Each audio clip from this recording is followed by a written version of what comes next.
আমি 5 ওয়াক্ত নামাজ পড়ি কিন্তু সিগারেট খাওয়া ছাড়তে পারছি না, উপায় কি? হাসবেন না, এটা আসলে কমন প্রশ্ন, কিন্তু অনেকেই এরকম রোগে ভুগছেন। সিগারেট আপনাকে ছাড়তে হলে ভাই একদিনে ছাড়তে হবে, একদিনে। আজকে খান, শান্তি মতো খান, খেয়ে কালকে বলবেন কালকে থেকে খাবো না, আজকে বলবেন যে কালকে থেকে খাবো না। আপনি যদি প্ল্যান করেন যে আমি 1 মাস পর সিগারেট খাবো না, আপনি ছাড়তে পারবেন না। আপনি 1 বছর পর ছাড়তে পারবেন না। আমার কথা বিশ্বাস হচ্ছে না? যারা সিগারেট খাওয়া ছেড়েছে, একদিনে ছেড়েছে, কাল থেকে খাবো না, শেষ। এর বিকল্প কিছু খান, মুখে এমন কিছু রাখেন যেটা আপনাকে ওই নেশাটা দূর করাবে। ফর এক্সাম্পল, আপনি কি জর্দা ছাড়া পান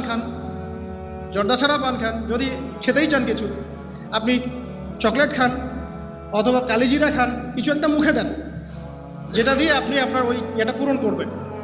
আর একটা বিষয় মাথায় রাখবেন, নামাজের হিসাব সবার আগে দিতে হবে। যদি সিগারেট খাওয়ার মতো সামান্য ইস্যুতে আমার নামাজ নষ্ট হয়ে যায়, তাহলে তো আমার চেয়ে বোকা আর কেউ নাই পৃথিবীতে। অতএব নামাজকে সর্বোচ্চ প্রাধান্য দিয়ে সিগারেট খাওয়াটা আজকে থেকে ছেড়ে দেন। 10 দিন, 20 দিন, 1 মাসের অপেক্ষা করবেন না। আর একটা কাজ করবেন, সেটা হলো কন্টিনিউয়াসলি আপনি সারাদিন আল্লাহর জিকির করতে থাকবেন। চলতে ফিরতে সুবহানাল্লাহ, আলহামদুলিল্লাহ, আল্লাহু আকবার, লা ইলাহা ইল্লাল্লাহ, সূরা ফালাক, সূরা নাস, ইখলাস পড়তে থাকবেন। আল্লাহ আপনার মুখের মধ্যে নূর দিবে ইনশাআল্লাহ। আপনার ওইসব মুখে দিতে ইচ্ছা